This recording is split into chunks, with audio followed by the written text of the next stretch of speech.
Muy buenos días, distinguidos amigos. Bienvenidos a otra entrega, a la primera entrega del Diálogo Libre del año 2018. Un programa de lujo por la presencia hoy con nosotros del licenciado Tony Raful Tejada, presidente de la Comisión Nacional Organizadora de la Convención del Partido Revolucionario Moderno, y que también honra a nuestro país con la presidencia del Parlamento Centroamericano. En este diálogo libre, conversaremos sobre el proceso de la convención y sobre numerosos temas, tanto políticos como literarios, con el licenciado Raful. El panel de periodistas que tendrá a su cargo la conducción de este diálogo libre está encabezado por nuestro jefe de redacción de cierre, el periodista Nelson Rodríguez, por el jefe de redacción de la mesa web, Omar Santana, el editor político Abel Guzmán y el periodista de la redacción integrada de Diario Libre, Wilder Páez. En unos instantes arranca este diálogo libre con el licenciado Tony Raful Tejada, a quien damos la más cordial bienvenida con nuestro agradecimiento por haber aceptado nuestra invitación. Buenos días, bienvenido. Muy buenos días, muchísimas gracias. Para mí es un honor participar en este encuentro. Yo creo que quisiera preguntar, comenzar este intercambio, con su evaluación de cómo va el proceso de la convención. Ya se ha hablado de un padrón que todavía se está limpiando, pero con una cantidad respetable de miembros, aparentemente en un proceso sin ninguna dificultad hasta el momento, y ya se han inscrito los candidatos a las diferentes posiciones con una gran presencia de juventud en el partido. Así es que evalúenos usted cómo va la cosa. Sí, cómo no. Bueno, el PRM, como todo el mundo sabe, surge de una división en el PRD histórico, ¿no? Entonces, al surgir, participó casi de inmediato en el proceso electoral del 1916, pero participamos en el proceso electoral sin una estructura, o sea, sin un esquema organizativo. Prácticamente era más una corriente de simpatía, una voluntad política que se expresó mayoritariamente en las elecciones hasta tal grado de que constituimos la fuerza principal de oposición, con alrededor de un 35 a un 36%. Independientemente de las irregularidades denunciadas, nosotros entendemos que tuvimos una participación muy exitosa en ese proceso electoral.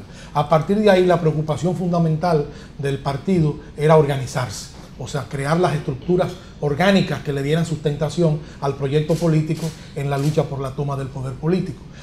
La convención viene a llenar este cometido. O sea, primero, elegir los líderes y dirigentes del partido a nivel nacional. O sea, tanto a nivel municipal, a nivel provincial, en todas las localidades del país donde la estructura funciona, ahí los militantes y dirigentes van a escoger las personas que ellos entienden que deben dirigir la organización. Entonces, ese proceso se ha cumplido exitosamente en la primera parte. En esa parte consiste fundamentalmente en el hecho de que no teníamos tampoco padrón, o sea, no había registro de militantes. Ya nosotros concluimos el trabajo del registro de militantes o de padrón y alcanzamos la cifra promedio, digo promedio, de 520,000 militantes y dirigentes. No fue una inscripción masiva hacia afuera, como la tradicional campaña en la que se inscribe todo el que simpatiza, sino ahora se inscribieron los que tenían alguna vinculación orgánica o responsabilidad política con el partido. Ese proceso nos dio 520,000 militantes. Hay una franja pequeña de compañeros cuyos datos al inscribirse no coincidían exactamente con los datos oficiales que nos sirven a nosotros, que son los de la Junta Central Electoral. Había diferencia de número en la cédula, un apellido quizás que no se escribió bien. Entonces lo hemos sometido a verificación y hemos tenido, pues está en proceso de habilitar las que han sido ya corregidas y se ha llamado a las personas, y quizás podría subir la cifra de 520,000, quizás a 530,000 o 535,000. Pero podemos hablar de un padrón de 500,000 de afiliados. Exactamente, esa es la cifra. Entonces, en ese proceso las cosas han marchado bien. En este momento estamos en la etapa en que hemos mandado el padrón de vuelta, el registro, a todos los organismos para que lo verifiquen. O sea, como ellos mandaron sus inscripciones, ahora lo verifican en sus localidades para darse cuenta que ese padrón está acorde con los datos que ellos suministraron a la dirección del partido. Ese es un proceso que tiene de chance hasta el lunes próximo.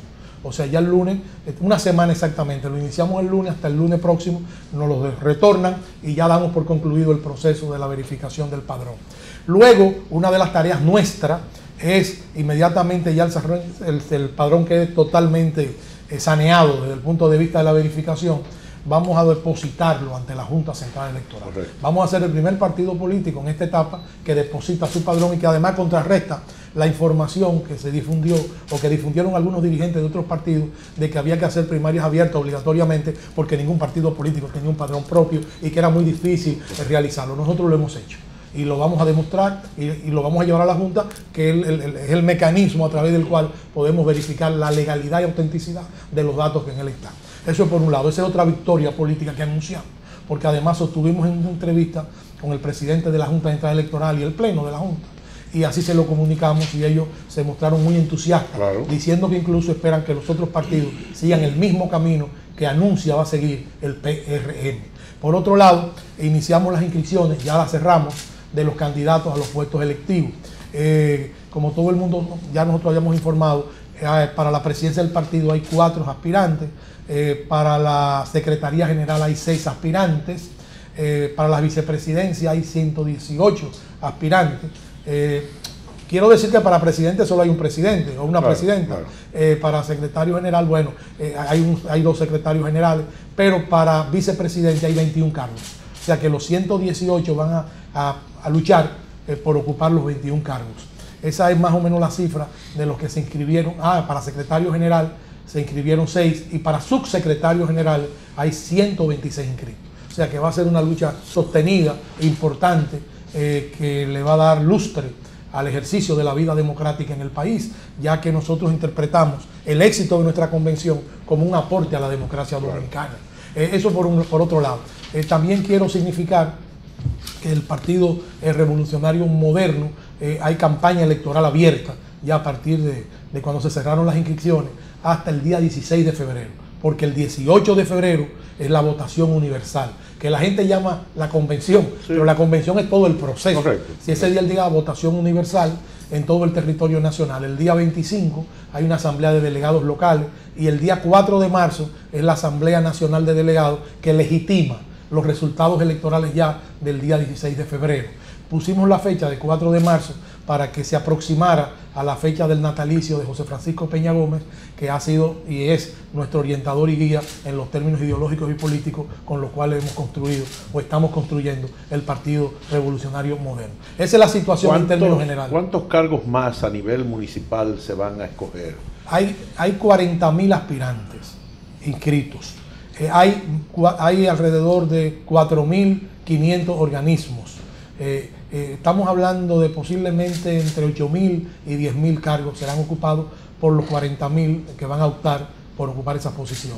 Es una situación realmente importante, es un trabajo arduo, claro. Hemos tenido algunas limitaciones, sobre todo económicas, porque no contamos con todos los recursos que se requieren para un evento de esta naturaleza. Todo el mundo sabe que un proceso de esa naturaleza se lleva mínimo en el país 100 o 200 millones de pesos. Nosotros estamos trabajando con un presupuesto de 20 millones de pesos. O sea, con muchas limitaciones, porque el PRM participó en las elecciones pasadas tomando prestado, mucho dinero prestado para poder sufragar la campaña y evidentemente que con el dinero que nos proporciona la Junta Central Electoral por ley, lo que estamos haciendo ahora es pagando las deudas que tenemos con los bancos. O sea, tenemos muy poco accionar en esos fondos y hemos tenido que apelar al patriotismo, a la vocación democrática, a los militantes. Muchos de ellos van a realizar trabajo en el interior apoyándose en su propio esfuerzo, costeando su propia gasolina del carro. O sea, hemos apelado a ese tipo de mística que prácticamente ha desaparecido en la República Dominicana, porque ahora el tipo de pauta y de reglas que normaba la actividad política, digamos, en los años 60 y 70 del siglo pasado era otro, era por puro coraje, por mística. Ya esas cosas han variado mucho en nuestro país. Y veo que no están cobrando por la candidatura, no, que también fue un proceso que eliminamos totalmente esa condición porque nos creaba problemas y confusión. Entonces eso no debe cobrarse absolutamente nada. Muy bien, don Nelson. Tony, como presidente de la comisión organizadora, ¿abriga tú algún temor de que el proceso pueda desviar su curso, el curso previsto? Y lo digo porque algunas alianzas que se han realizado, para algunos es una expresión de democracia, porque en la base van a decidir, para otros son componendas de los principales liderazgos, lo que de por sí ya garantiza determinados ganadores. ¿Cómo valoras tú esas alianzas y si habría algún temor de que puedan desatarse los demonios, como editorializamos. No, en principio, cuando se habló de acuerdos, eso crispó un poco el ambiente político, pero rápidamente se desmintió lo del acuerdo. Y nosotros emitimos una declaración en nuestra condición de presidente de la comisión para señalar, primero, que no conocíamos ningún acuerdo. Segundo, que en la convención no se aceptaban acuerdos, que en la convención habría candidatos y candidatas a puestos electivos y que serían escogidos por sus méritos o por las ofertas políticas que le harían a los concurrentes. Eso fue aclarado y señalamos que el partido, su naturaleza democrática impedía que los acuerdos pudiesen atar la voluntad de los participantes. Es algo interesante, es que a un mismo cargo están aspirando personas que pertenecen a la misma corriente, lo cual invalida totalmente el criterio de que han sido anulados en sus aspiraciones. Por el contrario, hay pluralidad dentro de una misma corriente. Cuando hablo de corrientes, me refiero a las dos corrientes mayoritarias que predominan en el PRM, la que encabeza el expresidente Hipólito Mejía y la que encabeza el licenciado Luis Abinader. O sea, hay dentro de una misma corriente 2 y 3 aspirantes a las mismas posiciones. Y creo que ellos, hubo un desmentido incluso en relación con un acuerdo. Ahora, lo que no podemos evitar es que haya inclinaciones de algunos dirigentes, porque eso es natural y normal, pero está garantizada la lucha democrática por la nominación. Si nosotros no somos capaces de hacer una convención donde respetemos el derecho, en este caso de las bases de la organización, a elegir su representante al margen de componendas, de acuerdo de aposento, todo este tipo de cosas, de maniobras y de triquiñuelas propias del pasado, entonces nosotros no merecemos realmente el voto popular en las elecciones del 2020. Muy bien. Don Omar. Bien, gracias.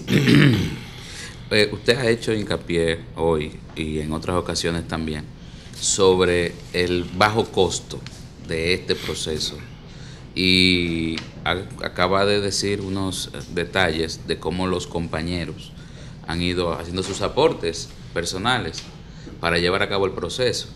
Pero yo me pregunto, pero logísticamente debe de haber un amarre por lo menos para que el compañero X diga, mire, yo estoy poniendo esto. O sea, ¿cómo se está organizando todo este proceso que ustedes indican que se van a hacer a unos costos mínimos? Bueno, lo que quise decir es que en sentido general, o sea, predominantemente no es el dinero no es el que está subvencionando realmente la dedicación al trabajo político en este momento, pero no es que no se está usando el dinero y no es que algunos compañeros no necesitan recursos para hacer el trabajo, pero en sentido general no predomina como en anteriores experiencias donde una gente no se movía si usted no le conseguía dinero. Ellos decían la logística.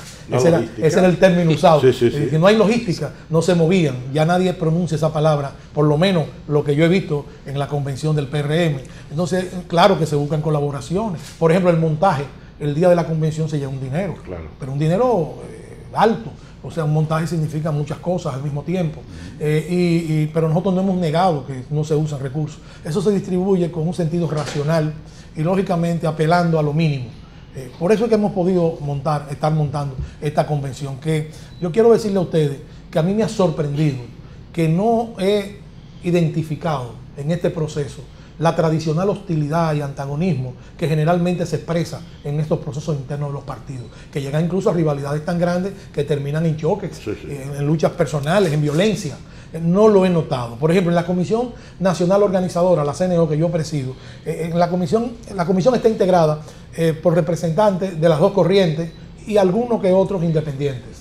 Y todos nos ponemos rápidamente de acuerdo. No es que no se presentan contradicciones, claro, eso es otra cosa. Pero rápidamente buscamos la salida, la avenencia, para resolver el problema que se ha presentado y que se ha suscitado. Y no prolongamos más allá de un ejercicio racional de solución lo que debe ser, digamos, el problema. O sea, siempre le buscamos la salida. Y yo me he sentido muy contento de estar participando en una comisión con ese sentido de madurez política.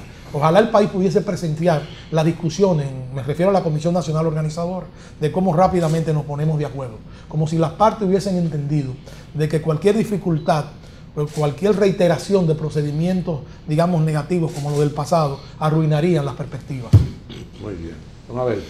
Don Tony, se criticó mucho, sobre todo por lo bajo, la última resolución que tomó la comisión antes de inscribirse en el día final, porque se dicen que traspasó las fronteras, porque tocó un estatuto que habla de que quienes están en el cargo deben renunciar 6 meses antes de aspirar. Se habla de que se le hizo un traje a la medida al actual presidente y al actual secretario general para que pudieran aspirar. ¿Ustedes, eso es un paso legal o los estatutos requieren de la reunión de un organismo para ello? Sí, en primer lugar no fuimos nosotros, o sea, no fue la Comisión Nacional Organizadora que emitió esa resolución ni tomó esa iniciativa. Eso la tomó la dirección ejecutiva. O sea, la dirección ejecutiva viene siendo lo que antes se llamaban los partidos, el comité central, el comité político. Viene siendo un organismo superior que sí está facultado para tomar decisiones de esa naturaleza. Ellos la tomaron en el sentido, con la justificación, de que debido a las posposiciones y a las irregularidades o a los inconvenientes que se ha tenido en el proyecto del Partido Revolucionario Moderno, en la constitución del partido, siendo un partido nuevo, debíamos habilitar al voto popular a todos los aspirantes. Que no significaba privilegio, por el contrario, era como negarle el derecho a concursar, a participar en el evento a cualquiera que así aspirara si se sentía invalidado por el hecho de que esa resolución, ese estatuto lo impedía. Entonces lo que hicimos fue facilitar. Lo que queremos es democracia plena, pero eso no significa que esa resolución está actuando a favor de uno u otro candidato que fue beneficiado por ella. Es abierto, o sea, no ha habido privilegio en torno a eso, porque no solamente lo benefició a ellos, sino a muchos dirigentes que ocupaban posiciones dirigenciales y ahora pueden participar si así lo desean. Otros no están participando, pero le abrimos la puerta, no solamente a ellos. Lo que pasa es que ellos, por ocupar las posiciones más altas, fueron rápidamente identificados como beneficiarios de esa decisión. Pero hay muchos compañeros a todos los niveles que fueron beneficiarios con esa decisión. Además hubiera sido un motivo de un ruido extraño en el proceso.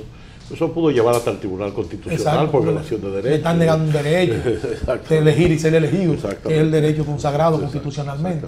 Y habla un constitucionalista de primer orden. Wilder. Sí. ¿Qué ha hecho el Parlacén? ¿Se desconoce su función y en qué beneficia al país? Cómo no, bueno, un salto, diríamos en términos deportivos, un salto no, peor, un salto de garrocha. De garrocha. Bueno, sí, con mucho gusto.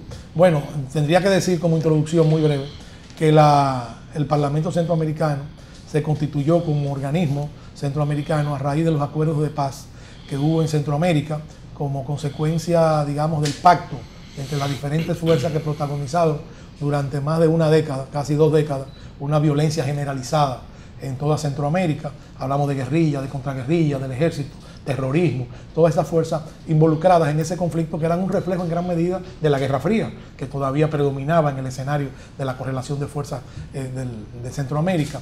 Esos acuerdos finalmente se concretaron en 1991 con la firma de los acuerdos de paz.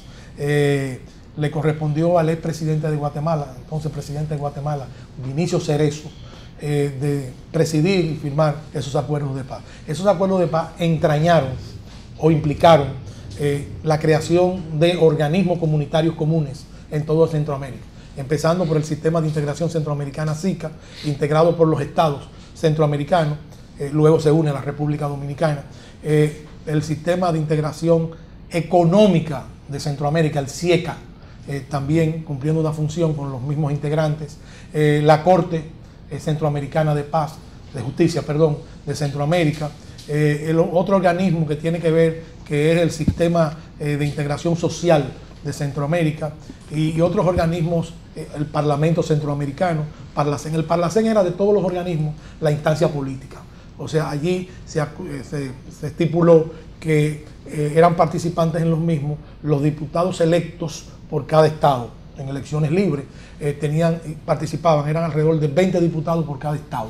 Así se constituyó el Parlamento Centroamericano como una instancia política que además tenía como misión fundamental regular, digamos, fiscalizar todos los procesos de los organismos comunitarios y rendir cuentas, así como estar en contacto permanente, realizar actividades diversas en relación con las gestiones de paz, conflictos que se pudiesen presentar en Centroamérica, acciones comunitarias. Hay una serie de propuestas que fueron asumidas por el Parlamento Centroamericano, pero desde el principio con una debilidad troncal, la ausencia de facultades vinculantes. Ustedes saben que la ausencia de facultades vinculantes prácticamente le niega a cualquier organismo, institución o parlamento la capacidad de que sus resoluciones tengan aplicación legal y concreta. Aunque el Parlamento Europeo durante muchos años careció de facultades vinculantes y la adquirió después, nosotros hemos entendido que ha llegado el momento de que el Parlacén asuma facultades vinculantes. Por supuesto, las facultades vinculantes no son en todos los órdenes, sino en temas específicos, como por ejemplo temas migratorios, temas de derechos humanos, temas relativos a la mujer, o sea, temas específicos.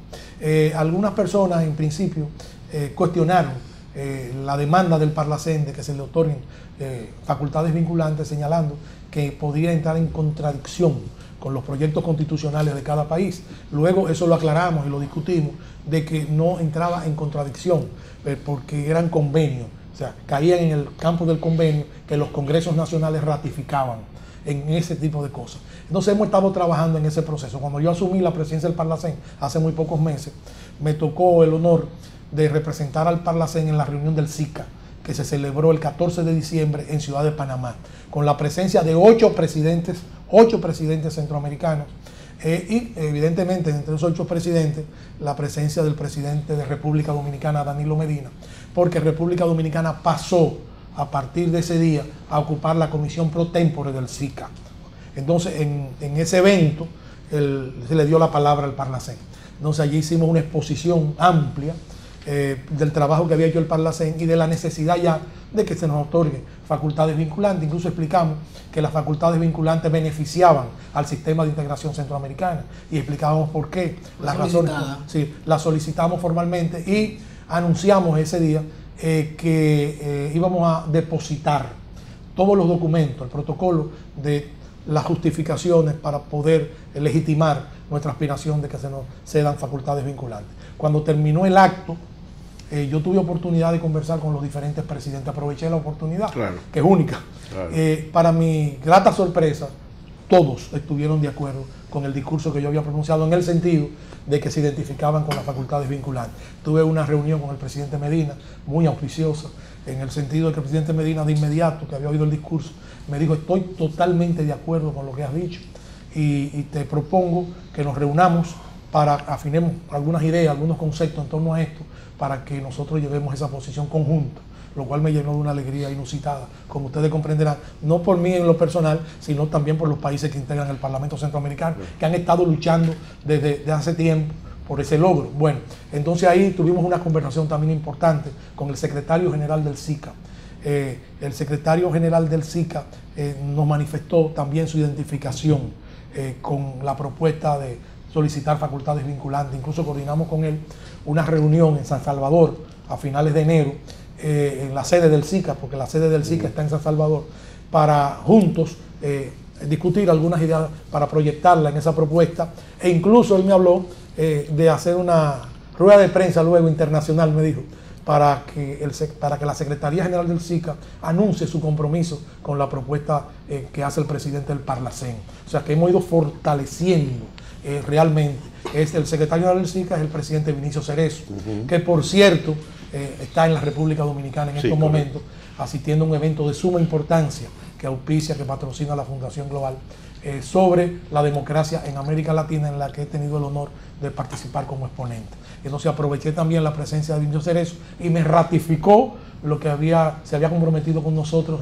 en Panamá. O sea que las posibilidades de convertir al Parlacén en un instrumento de mucha mayor utilidad y de mucha mayor gravitación en las decisiones, yo creo que hemos empezado a transitarlo. Estoy muy contento con estos contactos que hemos tenido hasta ahora. Muy bien, don Nelson. Tony, tú, venga gente, venga pueblo. Eso cubrió toda una etapa. Histórica, y remite a la figura de Peña Gómez, legendario líder, de los principales líderes en la historia política de República Dominicana. Los grandes líderes. Los grandísimos líderes.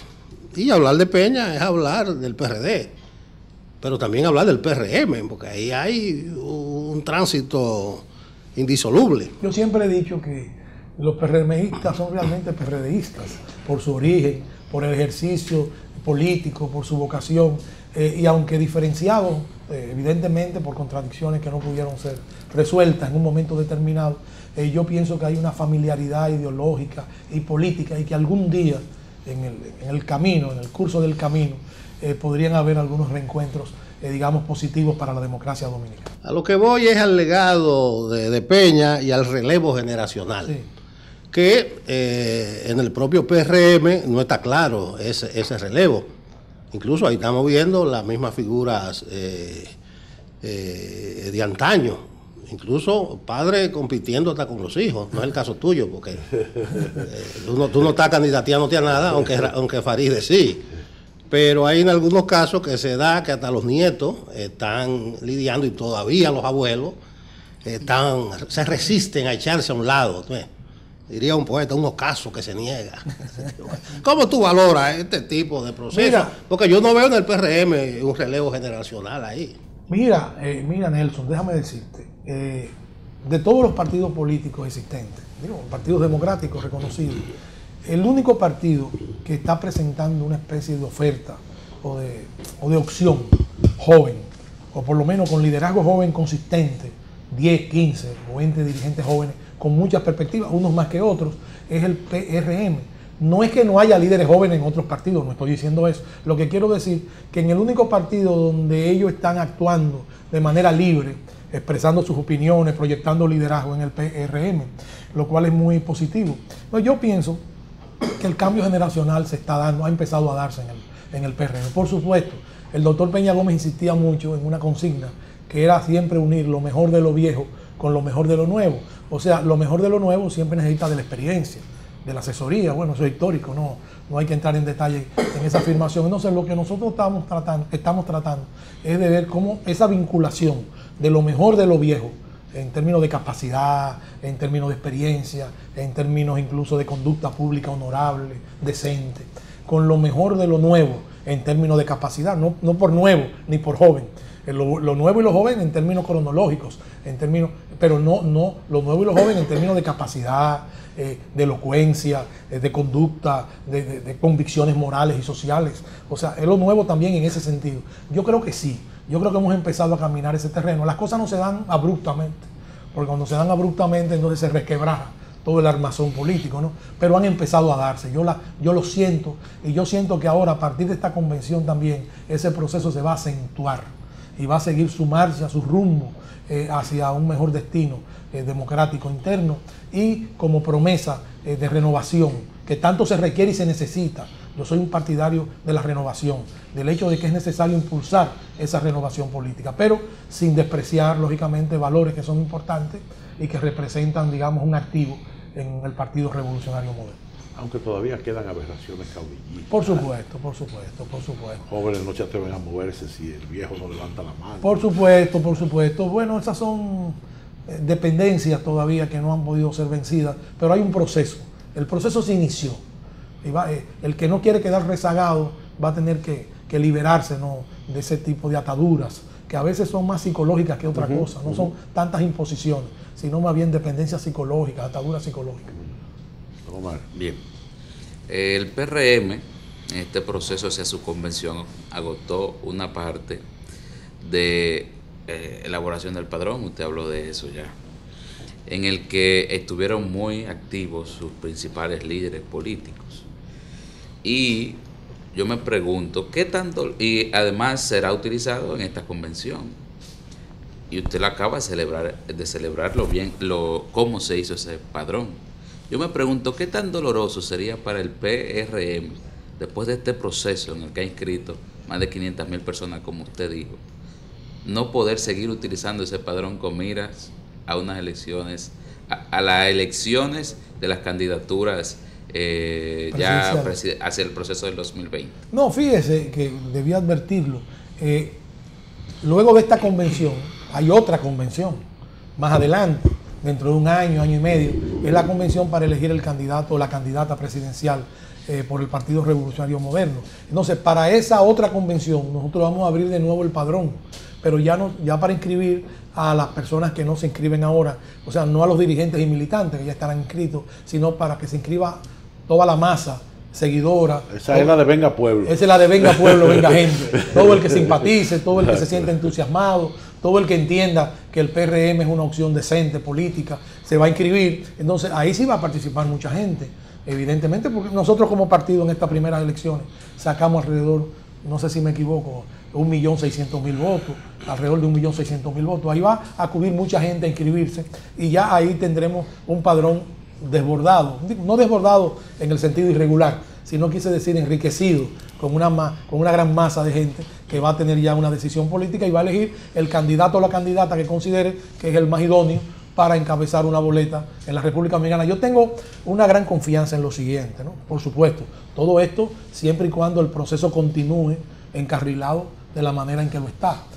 Yo tengo la creencia, la firme creencia, de que es necesario crear un frente opositor. O sea, un frente opositor, todas las fuerzas opositoras tienen que unificarse. Si alguna experiencia pudimos extraer del proceso anterior electoral, es que sin unidad no hay cambio en la República Dominicana. Postelectoral será porque... Sí, por eso, si alguna experiencia. Luego de Si alguna experiencia. Si alguna experiencia podíamos extraer, por eso dije, esa experiencia significa eso. Entonces, tenemos que unificar a todas las fuerzas a través, lógicamente, de un programa mínimo, que es ya un planteamiento muy mío, ¿no? En el sentido de que tenemos que preparar un programa de transición política democrática en la República Dominicana. No podemos pasar de un partido, de un gobierno, de un partido con un control absoluto y férreo, con las experiencias anteriores de las cuales nosotros somos también corresponsables. O sea, no estoy eximiendo la experiencia del pasado, estoy invitando a superarla. Vamos a pasar a otro partido con un control, no, vamos a pasar a una coalición de fuerzas sociales y políticas para representarla en un gobierno con un programa que establezca puntos básicos de realización política para que posibilite el cambio real en la República Dominicana, porque cambiar un partido por otro con el mismo esquema, con la misma estructura, con el mismo clientelismo, no significa realmente cambio en la República Dominicana. Tenemos que hacerlo en base a ese programa mínimo, a esa transición, como yo la veo, por supuesto, dirigida por el PRM como fuerza mayoritaria. Sería como el buque insignia de esa unidad política, pero con todas las fuerzas, con una participación democrática y que dejemos atrás el sectarismo y que podamos posibilitar una unidad nacional verdadera en beneficio del país con propuestas reales frente a los problemas nacionales. Hablando de las elecciones, en el 20 tendremos posiblemente 3 elecciones. La de los candidatos municipales en febrero, que tomarían posesión antes de las elecciones de mayo, que está previsto en la Constitución. La elección presidencial de mayo, y si hay segunda vuelta, elección presidencial en julio. Serían 3 elecciones en un año. Pero el hecho de que se separen las elecciones implica toda una estrategia diferente para los partidos, porque normalmente la primera elección se convierte casi en un plebiscito con relación a la segunda. ¿Qué implicación ven ustedes para el PRM en términos de selección de candidatos, etcétera, en este cronograma que presenta el 20? Fíjate, es interesante ese proceso. Yo pienso que, por ejemplo, las elecciones municipales y congresuales van a tener un componente importante, que es que no necesariamente los candidatos que puedan ser electos, que van a ser electos, no necesariamente tendrán que responder de una manera absoluta a una militancia política determinada. En ese tipo de elecciones, la gente puede tomar en cuenta cualidades personales que trasciendan a los partidos o que hagan coincidir voluntades políticas de diferentes partidos. Hemos tenido algunas experiencias en principio en el sistema electoral dominicano.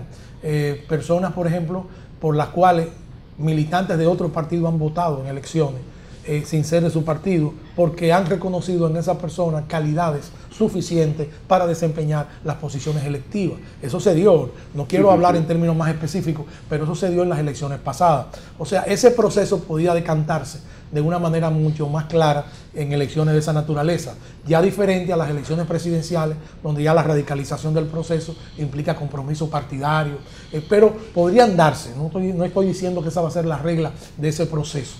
Si los partidos postulan a los candidatos adecuados, bueno, serán los ganadores. Pero se darán casos en que candidatos participarán y tendrán el apoyo de la mayoría de la población de diferentes partidos. Eso se puede dar. Será interesante esa experiencia. Y en cuanto al PRM, ya nosotros en cuanto a las elecciones presidenciales, entendemos que el candidato o la candidata que sea electa, tengo que hablar en esos dos términos, en esas elecciones, tiene que reunir las condiciones necesarias la aceptación fundamental de la población electoral y tiene que tener un discurso, digamos, atractivo a la sociedad, un compromiso real con los diferentes sectores sociales y económicos del país. Yo creo que esa experiencia de la que hablamos en principio, de las elecciones municipales y de las elecciones congresuales, podían darnos una idea bastante enriquecedora de la valoración de los candidatos. O sea, yo creo que sería una experiencia positiva. Muy bien. Vamos a ver. ¿Con qué respaldo cuenta a nivel de tecnología las CLO? ¿Y cuántas son? ¿Y qué personal van a trabajar? Bueno, nosotros comisiones municipales, ¿no? Sí, nosotros tenemos, digamos, un equipo a nivel técnico, ¿no? Que trabaja activamente, integrado fundamentalmente por jóvenes técnicos, egresados de universidades, sobre todo con la capacidad adecuada para administrar este tipo de proyectos. Lo hicieron en relación con el padrón o con el registro, ¿no? Y lo están haciendo aceleradamente, trabajando incluso las 24 horas del día. Trabajando todo el día, relevándose, ¿no? Pero trabajando las 24 horas del día, y han hecho un trabajo encomiable. Aparte de eso, en la petición que le hicimos, hoy precisamente depositamos ante la Junta Central Electoral ya una carta pidiendo la ayuda oficial a la Junta Central Electoral. Le pedíamos también algún tipo de ayuda técnica. O sea que también vamos a contar, casi seguro, con el auxilio técnico de la Junta Central Electoral, porque así lo habíamos conversado con el presidente de la Junta Central Electoral y se había mostrado conteste en suministrar ese tipo de ayuda. O sea, esa es la ayuda básica nuestra. Por supuesto, estamos hablando de 500.000 como promedio, no estamos hablando de una votación de 4 millones de personas, como son las votaciones que generalmente se complican en la República Dominicana. ¿Qué le han pedido a la Junta, aparte del apoyo técnico? El apoyo técnico le hemos pedido a los locales, que la mayoría de los locales nos los suministre, que son usados por la Junta Central Electoral en los procesos electorales. Los locales son algunas escuelas, institutos, la Junta está en las mejores condiciones para eso. No son todos los locales que usa la Junta, porque no tenemos...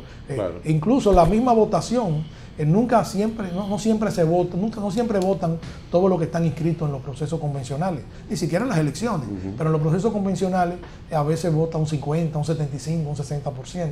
O sea que no necesariamente van a votar. Digo, si votan los 520.000, encantado de la vida. Encantado. Pero nosotros sabemos que esa votación no necesariamente será esa. Pero tenemos que contar con ese referente. Le hemos pedido también el suministro de las cajas de votación, las urnas, las casetas de las urnas de votación. Más o menos son los elementos básicos. ¿Y a nivel de supervisión, cuál es el paso? Y al nivel de supervisión hemos pedido una presencia de la Junta Central Electoral. Ellos dicen a nivel de observadores, o sea, su condición es observadores, pero que están dispuestos a suministrarlo, y nosotros necesitamos que nos suministren estos observadores, porque esto le daría mayor transparencia al proceso. Nosotros no vamos a ocultar nada, ni vamos a prestarnos a chanchullería, ni a ningún tipo de maniobra. Aquí el que sacó más votos, sea quien sea. O sea, nosotros no lo vamos a permitir. Yo agradezco que me hayan escogido como presidente de la Comisión Nacional Organizadora y que hayan sido las dos corrientes que se hayan puesto de acuerdo y que lo hayan hecho confiando en mi imparcialidad absoluta en este proceso. Muy bien. Wilder. Sí, don Tony, ¿no cree usted que con los señalamientos de candidatos que se han hecho, ya se impuso entre los PRMistas el deseo de sus dos más grandes líderes, Luis e Hipólito? No lo creo. Yo creo que independientemente de la influencia que tienen ellos, porque son los dos líderes representativos, ambos son respetuosos de la voluntad democrática de lo que debe ser la elección del 18 de febrero.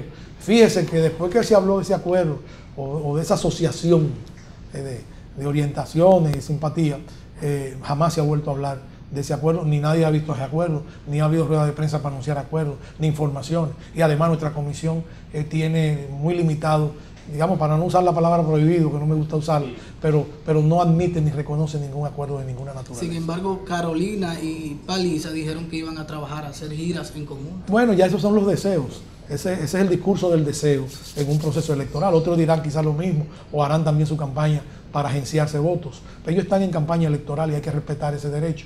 Pero no se trata de ningún acuerdo de manera oficial ni compromete la votación.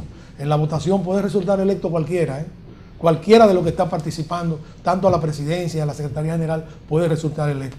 Ahí yo creo que no hay nadie seguro en esa votación, por la experiencia que he tenido en los procesos y por el ambiente que noto que se está viviendo en el PRM.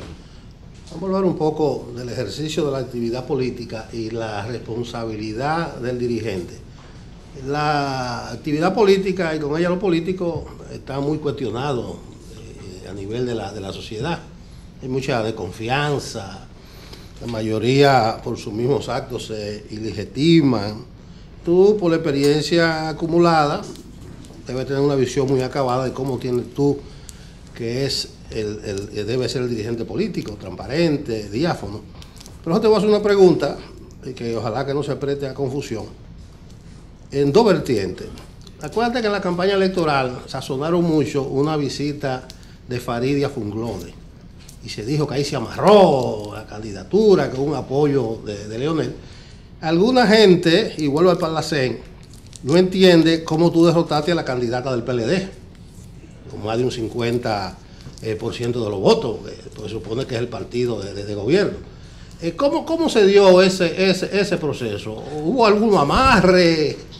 Y toda la perspectiva del dirigente responsable de la transparencia, claro, y que actúa de cara a la nación. Claro, bueno, lo primero en relación con Farideh, yo creo que todo el mundo está de acuerdo en que se trata de una dirigente joven que ha presentado cartas credenciales muy positivas en el escenario político electoral dominicano, con un discurso coherente, con una elocuencia evidente y con un arrojo y valentía en el ejercicio de sus posiciones, que ha logrado concitar, de alguna manera ha logrado alrededor de ella una simpatía creciente en la sociedad dominicana. Son sus propios méritos. Yo no he intervenido en absoluto en su carrera política, a menos que no sea, digamos, como padre o como modelo ya paterno. Pero yo creo que ella por sus propios méritos ha demostrado su capacidad, abogada, comunicadora, con especialidades en el exterior, maestrías, o sea, es una persona que muy joven se ha destacado como comunicadora, o sea, con una gran gravitación en el escenario de la vida nacional, y yo por supuesto me siento muy orgulloso de ser su padre, evidentemente, pero no intervengo directamente en su accionar político. En cuanto a lo de la visita a Funglode, todo el mundo sabe que yo soy amigo personal del presidente Leonel Fernández y que esa amistad precede, digamos, a la actividad política. Nos conocimos en la Universidad Autónoma de Santo Domingo, nos conocimos en la misma carrera universitaria, compartimos en ese entonces los dos éramos del PRD, no había nacido el Partido de la Liberación Dominicana, pero desarrollamos una amistad basada fundamentalmente en el aprecio personal, en valores culturales, literarios. Él asistía a las reuniones del movimiento cultural universitario, del cual yo era directivo, y ahí discutíamos de todo, literatura, poesía, cultura en general. Entonces, una amistad entrañable. Ese día que sucedió esa visita, yo andaba con Farideh en diligencia personal. Ella recibe una llamada telefónica de Marco Herrera, un asistente del presidente Fernández, que era director o es director de Funglode, que fue compañero de graduación de ella en la Universidad Católica Madre y Maestra. Entonces Marco le había prometido unos documentos a ella relacionados con la profesión de abogado. Era un asunto que ellos llevaban juntos, y entonces le dice que tenía el documento, que ella podía pasar a buscarlo por la oficina del Funglode. Entonces ella me dice: papi, ¿podemos pasar a buscarlo por Funglode? Digo, no, ningún problema, pasamos. Cuando pasamos a buscarlo, yo la acompañé a buscar los documentos. Cuando pasamos a buscar el documento, el presidente Leonel Fernández coincidió que se encontraba precisamente en ese momento allí, y entonces, lógicamente, pasamos a saludarlo. O sea, elemental, un acto de cortesía, y ahí tuvimos una conversación de algunos 15 minutos, media hora, hablando en sentido general. Pero ni el presidente, no tocamos ese tema. En ningún momento tocamos temas de compromiso, de apoyo a Farideh, ni mucho menos. Ni yo se lo hubiese jamás propuesto al presidente Fernández, porque lo respeto. Digamos, en términos personales, no estamos tratando temas políticos. Cuando salimos de allí, entonces surgió la versión de que habíamos hecho un acuerdo y que el presidente Fernández había ordenado votar por Farideh. Las cosas de la política dominicana, a pesar de que lo desmentimos, bueno, pero el rumor ha seguido y continúa. Entonces, en cuanto a lo del Parlacén, yo quiero señalar lo siguiente. Mi candidatura al Parlamento Centroamericano era una candidatura de consenso. Cuando hablo de consenso me refiero apoyada prácticamente por todas las bancadas de los diferentes países que integran el Parlamento. Entonces, luego, en la bancada dominicana, que el PLD tiene una presencia significativa y sus aliados, yo también tenía el respaldo de los diputados, en principio, del Partido de la Liberación Dominicana. Me habían manifestado que ellos habían entendido que el mejor candidato a esa posición, que mejor representaba a la República Dominicana por encima del partido político de interés, era yo. y entonces yo había recibido el apoyo de los compañeros del Partido de la Liberación Dominicana y por supuesto de los otros grupos que accionan y participan en el Parlamento. Luego, uno de los grupos aliados del del PLD, uno de los grupos aliados del PLD, no el PLD, presionó, fundamentalmente llevó la presión de que se le tomara en cuenta para llevar como a una compañera que era diputada, que había sido electa en la coalición de fuerzas al Parlacén del PLD, para que la apoyaran.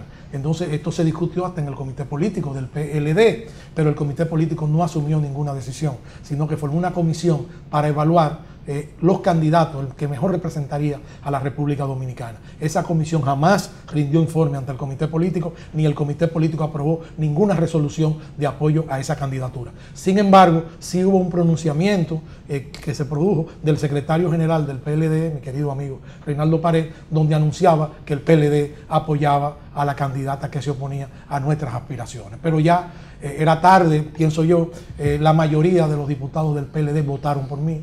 O sea, ya se habían comprometido o ya habían tenido una decisión. Por supuesto, no fue un desafío al PLD porque el PLD no fue el comité político, no aprobó eso, sino que fue una decisión a nivel ejecutivo de Secretaría General y ellos votaron por mí, una gran parte de ellos votaron por mí, encabezado por el diputado Manolo Pichardo, que había sido presidente del Parlacén, y por supuesto el voto de la bancada dominicana mayoritario, el voto de todas las bancadas mayoritario. Fue una votación de consenso de casi un 60%. Muy bien. Bien, usted está como presidente del Parlacén hace poco, en octubre creo que asumió, ¿cierto? A finales de octubre, el 23 de octubre se eligió la presidencia. De las primeras solicitudes, resoluciones que aprobó el Parlacén durante su presidencia, estuvo pedirle a Estados Unidos la reconsideración del TPS a favor de Nicaragua. ¿Usted ha recibido respuesta de esta iniciativa o de otras iniciativas similares? No, pero depositamos esa resolución ante el gobierno norteamericano, la enviamos por los canales correspondientes institucionales y además la hicimos pública de solidaridad y además el problema sigue empeorándose con las nuevas medidas que se han tomado y ese es un problema que está muy caldeado en Centroamérica. También tomamos otra resolución con el conflicto de Honduras, que en ese momento está todavía en discusión, pero en ese momento estaba muy confuso y demandamos la mayor transparencia y respeto a los resultados electorales. Tomamos algunas decisiones de carácter público, tomamos una resolución sobre Venezuela en la que apoyamos las conversaciones oficiadas por República Dominicana y la saludamos como una iniciativa importante para a través del diálogo llegar a un acuerdo que ponga fin a la crisis venezolana. Yo no quiero que se me escapen dos temas, pero no tenemos ya, lo que tenemos son unos minutos. Los candidatos, los narcos en la política dominicana, u otro tipo de empresario que a base de papeleta, para decirlo en el idioma que entiende la gente, compran candidaturas. Eso está relacionado mucho también con el famoso voto preferencial. Sí.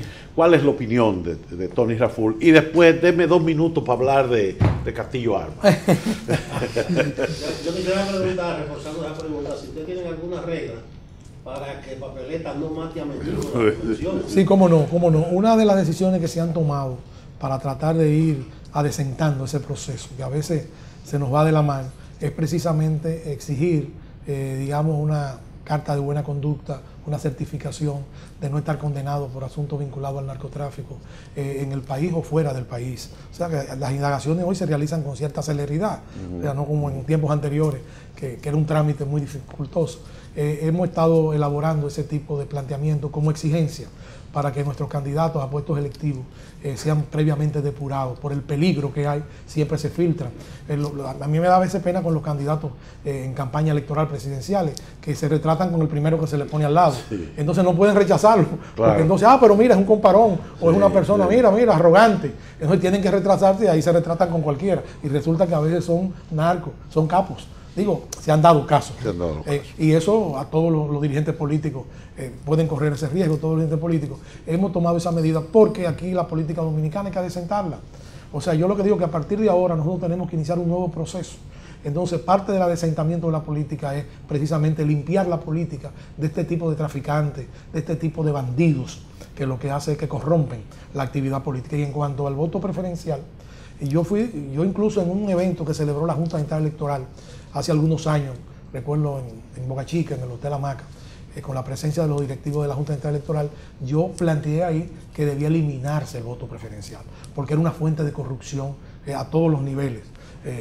Aunque en su esencia, digamos, la idea del voto preferencial era bueno, porque evidenciaba, digamos, características más propias de la elección, de cualidades del candidato, no se arrastraba. Pero después que he comprendido que era una fuente de corrupción, me he opuesto a eso.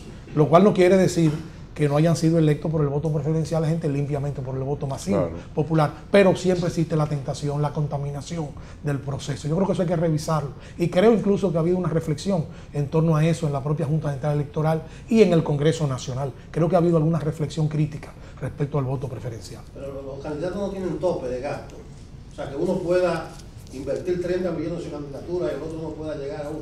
Bueno, eso sería lo ideal. Fíjense que uno de los problemas básicos que tenemos en este momento es que no se aprueba la ley electoral ni la ley del partido. La ley del partido y la ley electoral resuelven parte de ese problema. Y es una de las exigencias incluso de la Junta Central Electoral, de los organismos, y está paralizado. O sea, está paralizado hasta tal grado que el Congreso no acaba de aprobarlo, a pesar de que en las reuniones de discusión de ambas leyes, de ambos proyectos de leyes, se pusieron de acuerdo en un 98. Hay un gran consenso. Sí, hay un gran consenso y no se aprueban. Pero el de ustedes fue un evento interno. Bueno, en el evento de nosotros no hay, se dificulta esa posibilidad, digamos, por algunos controles que nosotros hemos puesto en ese sentido. Por ejemplo, la propaganda está regulada. Pues esa propaganda que hemos abierto está regulada. Tienen que suministrarnos a nosotros un informe donde la colocan, sobre qué base, o sea, la regulamos. No es una propaganda abierta en el sentido, por ejemplo, de las campañas nacionales. O sea, está regulada, está sometida a revisión. O sea, nosotros requerimos informes de colocaciones de ese tipo de propaganda, y ahí uno se da cuenta de las inversiones que se están haciendo y de cuáles son más riesgosas que otras, ¿no? Castillo Armas. Bueno, es un éxito el libro, una gran crítica sobre el mismo, incluso de personalidades como Mario Vargas Llosa, etcétera. Y usted lo promovió muy bien. Sí. Yo creo que es un aporte interesantísimo. Sí, mire, a mí siempre me preocupó el caso de Castillo Armas, porque en los libros de historia de ese periodo nunca llegaban a la conclusión de quién había matado a Castillo Armas. Se manejaban 5 hipótesis siempre de quién había sido, y en una de esas hipótesis aparecía Trujillo, pero no habían elementos probatorios, o sea, no presentaban los indicadores, los indicios comprometedores de la participación de Trujillo. Por supuesto, versiones, informaciones. Entonces, en mi estadía en Guatemala me preocupé por ir a las hemerotecas, por ir a la Cancillería guatemalteca. Tuve una entrevista con el presidente Colón para plantearle que me facilitara el ingreso, ¿no?, a determinados archivos sobre el hecho, y me sorprendió porque cuando le estaba planteando mi interés en que él me autorizara a iniciar la investigación en Guatemala y cuál era el fin de la investigación, él se reía. A mí me contrariaba un poco, y le decía que cuál era el sentido de la risa. Me dice que usted no sabe que mi padre fue el abogado defensor de uno de los que acusaban de matar a Castillo Armas, que era el coronel Trinidad Oliva. Entonces, yo estoy interesado en ese libro, me dice, así que va a tener toda mi autorización. Entonces, para que usted vea qué pequeño es el mundo, cómo las cosas se van vinculando. Nada, entonces, aquí en Dominicana tuve acceso al Archivo General de la Nación, tuve acceso a la Cancillería. Para mi sorpresa, me encontré con documentos que yo pensaba que lo habían quitado en esos procesos en que limpian a veces archivos en Cancillería, pero no, ahí estaban, muy comprometedores. Hice investigaciones en Guatemala con sobrevivientes de aquella época, con dirigentes del Partido de Liberación Nacional, que era el partido de Castillo Armas. Tuve un testigo de sección, que era el amante de Castillo Armas. Tuve una serie de personas que me dieron... Que vive en Miami. Que vive en Miami, doña Gloria Bolaño. Fue amante de Castillo Armas y siguió involucrada en el proceso. Incluso se refugió en la República Dominicana. Trujillo le dio amparo. Y aquí en la República Dominicana, siguiendo instrucciones de Trujillo, difundía acusaciones para desviar el proceso de investigación que había en Guatemala. Entonces, el libro trata todos estos aspectos. Carlos Castillo Armas era aliado de Trujillo. Incluso Trujillo fue uno de los propulsores, de los que lo llevaron al poder, conjuntamente con la CIA, con la Agencia Central de Inteligencia Norteamericana y el viejo Somoza. Fueron los tres, pero Trujillo fue el que más aportó económica, materialmente, a la victoria de Castillo Armas. Castillo Armas estuvo en la República Dominicana en el año 1953, o sea, un año antes de derrocar a Arbenz, y Trujillo lo recibió. Entonces, pero luego Trujillo no daba nada gratis, todo lo daba pasaba el recibo siempre. Y uno de los recibos que Trujillo le pidió a Castillo Armas, una vez lo instaló en el poder, porque él fue que lo instaló prácticamente en el poder, era que le entregara los exilados antitrujillistas que se habían refugiado en Guatemala después del fracaso de Cayo Confite y la expedición de Luperón. Se habían quedado en Guatemala bajo el amparo del gobierno de Arévalo y el gobierno de Arbenz, que era una continuidad del gobierno de Arévalo. Entonces le pidió sobre todo que le extraditara a Miguel Ángel Ramírez Alcántara, que era un enemigo que Trujillo tuvo una obsesión con él, pero evidentemente lo combatió en todos los frentes. Y no solamente no se lo entregó, sino que lo liberó. Y entonces de ahí empezaron los disgustos. Luego le pidió a Trujillo la condecoración del Quetzal, que es la orden más alta que da el gobierno de Guatemala, ¿no?, a figura prestante. Trujillo se la pospuso hasta que se la negó propiamente. Luego le propuso un recibimiento de gratitud, porque Trujillo era el primer anticomunista de América y necesitaba una demostración frente a Estados Unidos de su apoyo.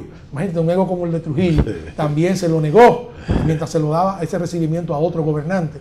Entonces la gente no entiende cómo era el ego de Trujillo. Trujillo reaccionaba a esto como una ofensa mortal, sobre todo personal, no perdonaba lo que él llamaba la ingratitud, y reaccionaba así. Yo revelé en un artículo que publiqué recientemente que Trujillo incluso estuvo al punto de mandar a matar a Batista, que después lo recibe aquí, porque él envió al general Arturo Espaillá a Cuba en el año 54, 55, a un acuerdo para formar un frente unido contra los liberales norteamericanos y los comunistas, como le llamaban ellos a los que se oponían a la dictadura.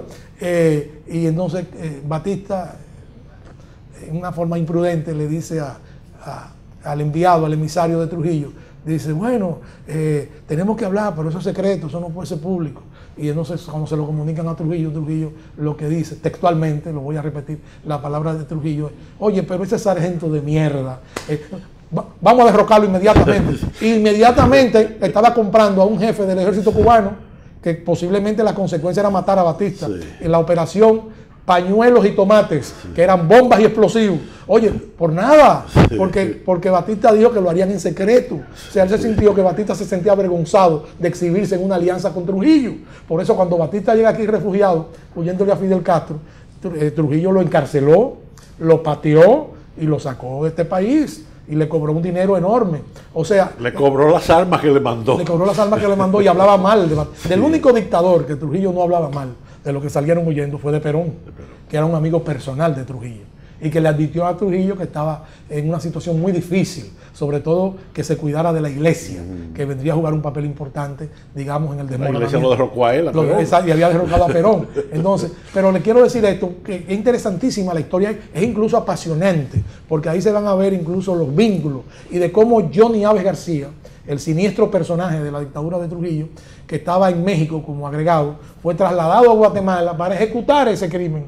Y cómo este señor, y lo relata Espaillá, el general Arturo Espaillá, en su libro, en un libro que escribió, le dijo a Trujillo, con precisión matemática, la hora, el día y el lugar donde iba a ser matado Castillo Armas. Y dice Espaillá, se cumplió exactamente como él se lo acababa de informar. ¡Qué sorpresa! ¡Qué sorpresa!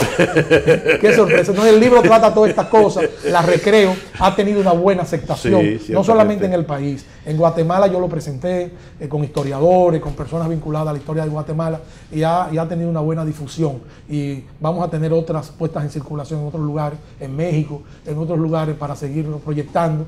Yo tuve la suerte de que una editora mexicana, Grijalbo, lo editó y ha constituido un polo, ¿no?, de difusión. Y por supuesto el comentario de Mario Vargas Llosa, Premio Nobel de Literatura, que me dio un espaldarazo demasiado importante y me sorprendió, en gran medida me sorprendió, porque aunque yo había tenido una conversación con él sobre el libro antes de yo escribir el libro, y lo había notado muy entusiasmado con el tema, y hasta me había dicho, pero eso da para una novela. Y yo le dije, no, pero el libro es de historia, no es de novela. Y entonces me sorprendió gratamente. Muy bien. Pues muchísimas gracias al licenciado Tony Raful Tejada, presidente de la Comisión Nacional Organizadora de la Convención del Partido Revolucionario Moderno y del Parlamento Centroamericano, por su participación en este diálogo libre. A todos ustedes, muchísimas gracias por la atención prestada y hasta un próximo diálogo libre. Buenos días.